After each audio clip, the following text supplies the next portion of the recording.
South ఇండియాలోనే biggest sorry store మన Varahi silks మన విజయవాడ ఎంజీ రోడ్ లో డిసెంబర్ 4వ తారీఖున ఘన ప్రారంభం.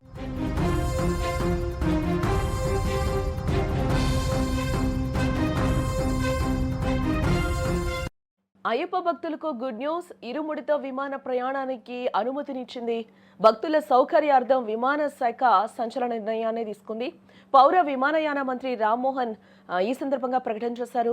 ఇన్నాళ్ల అడ్డంకులకు తెరపడినట్లే కూడా చెప్తూ ఉన్నారు.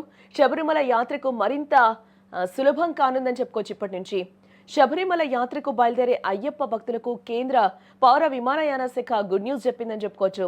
అయ్యప్ప భక్తులు తమ పవిత్ర ఇరుముడిని విమానంలో తమతో పాటు తీసుకెళ్లేందుకు అనుమతినిచ్చింది. సాధారణంగా అయ్యప్ప స్వాములు శబరిమలకు బయలుదేరే ముందు ఎంతో నిష్ఠతో దీక్షను తీసుకుంటూ ఉంటారు. దీక్షా కాలంలో అత్యంత పవిత్రంగా భావించే వస్తువు ఇరుముడి. ఈ ఇరుముడిలో స్వామివారికి సమర్పించే పసుపు, కుంకుమ, కొబ్బరికాయలు, పూజా సామాగ్రి లాంటి వస్తువులను అత్యంత జాగ్రత్తగా ఉంచుతారు. అయితే నేటి వరకు ఉన్న నిబంధనల ప్రకారం చూస్తే భక్తులు తమ ఈ పవిత్ర ఇరుముడిని విమానంలో హ్యాండ్ బ్యాగేజీగా కానీ చెక్ ఇన్ బ్యాగేజీగా కానీ తమతో పాటు తీసుకెళ్లేందుకు అవకాశం ఉండేది కాదు. దీనివల్ల దూర ప్రాంతాల నుంచి వచ్చే భక్తులు చాలా ఇబ్బందులు పడేవారు. అయితే ఇప్పుడు కేంద్ర ప్రభుత్వం అయ్యప్ప భక్తులకు ఒక బిగ్ రిలీఫ్ ఇచ్చిందని కూడా చెప్పుకోవచ్చు. భారత పౌర విమానయాన శాఖ అయ్యప్ప స్వాములు ఇకపై తమ పవిత్రమైన ఇరుముడితో నేరుగా విమానంలో ప్రయాణించేందుకు అనుమతి మంజూరు చేసింది. భక్తుల సౌకర్యం, వారి మనోభావాలను దృష్టిలో ఉంచుకొని ఈ చారిత్రక నిర్ణయాన్ని కేంద్ర పౌర విమానయాన మంత్రి శ్రీ రామ్మోహన్ నాయుడు గారు ప్రకటించడం జరిగింది. ఈ నిర్ణయంతో ఇప్పుడు దేశ విదేశాల నుంచి కూడా అయ్యప్ప యాత్రకు వెళ్లే స్వాములకు ప్రయాణం మరింత సులభతరం కానుంది. ముఖ్యంగా దూర ప్రాంతాల భక్తులకు వయసు పైబడిన వారికి ఈ అనుమతి గొప్ప ఊరటనిస్తుందని అనడంలో ఎటువంటి సందేహం అయితే కనిపించడం లేదు. అయ్యప్ప భక్తులు నెయ్యి నింపిన కొబ్బరికాయను భక్తులు అత్యంత పవిత్రంగా భావిస్తారు. విమాన ప్రయాణాలకు సంబంధించిన భద్రతా నియమ నిబంధనల ప్రకారం విమానంలోకి తీసుకువెళ్లే హ్యాండ్ బ్యాగేజీలో లిక్విడ్స్, ద్రవ పదార్థాలు మరియు సెమీ లిక్విడ్స్ అంటే పాక్షిక ద్రవాలకు పరిమితులు ఉంటాయి.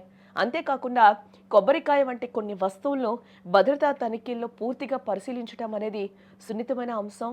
ఇలాంటి కారణాల వల్లనే ఇన్నాళ్ళు కూడా ఇరుముడిని విమానంలోకి అనుమతించడంపై కొంత నిబంధన ఉండేది. అయితే ఇప్పుడు భక్తుల విశ్వాసాన్ని అలాగే సాంస్కృతిక విలువలను గౌరవిస్తూ పౌర విమానయాన శాఖ ప్రత్యేక అనుమతి ఇవ్వడం భక్తులకు చాలా పెద్ద శుభవార్త అని కూడా ఇక్కడ మనం చెప్పుకోవచ్చు.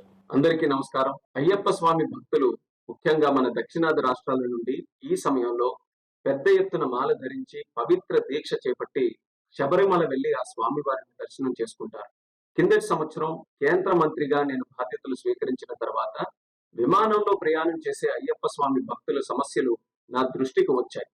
వెంటనే భక్తుల సౌకర్యార్థం మా సెక్యూరిటీ రూల్స్ లో మార్పులు చేసి విరుముడి నేరుగా తమతో పాటు తీసుకుని వెళ్లే విధానం, ఆ మార్పులు మేము తీసుకొని వచ్చాం.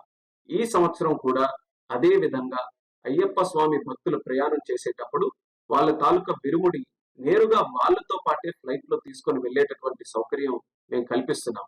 ఇది తక్షణం ఈ రోజు నుండి జనవరి 20వ తేదీ వరకు అమల్లో ఉంటుంది.